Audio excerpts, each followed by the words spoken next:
Innal insana li rabbihi lakanud.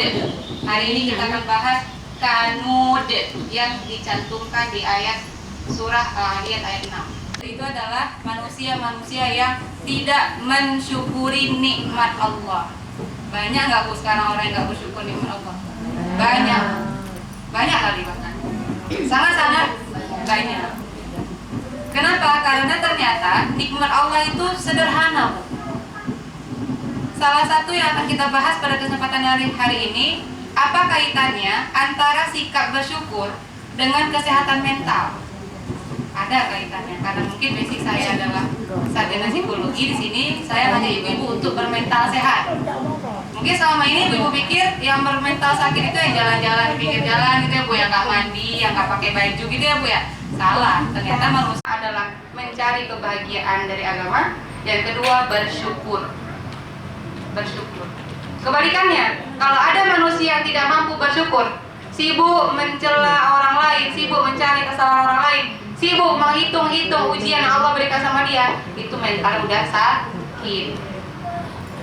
Jadi kalau kita lihat, bersyukur itu adalah kunci kebahagiaan. Ya ibu, kalau kita sudah bahagia, mental kita sehat. Ibu rahmati Allah, setiap hari Selasa dan Kamis kami sering jalan-jalan ke Satpol PP, tugas dinas dari Dinas Syariah Islam ke Satpol PP WH. Rata-rata kalau sudah saya tanyakan, apakah Anda bahagia, semuanya geleng kepala. Itu orang-orang yang terciduk, mau itu jam malam di sini, taman kuliner, ibu dekat ya kan. Ibu kalau kampung lele ini pokoknya harus jaga baik-baik Bu ya. Jangan ada kemaksiatan itu ada di kampung ini.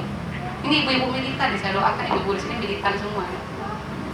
Jaga kampung kita baik-baik Bu. Qu anfusakum wa ahlikum naro. Itu perintah Allah dalam Al-Quran.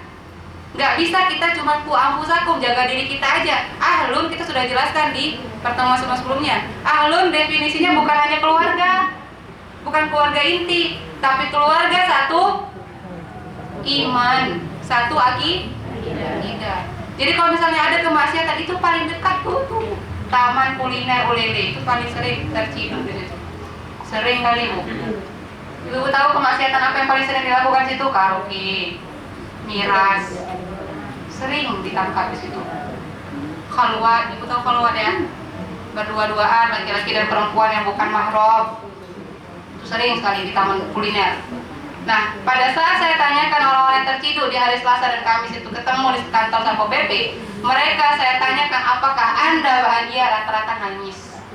Kenapa? Karena mereka tidak bahagia dan mencoba mencari kebahagiaannya di luar rumahnya.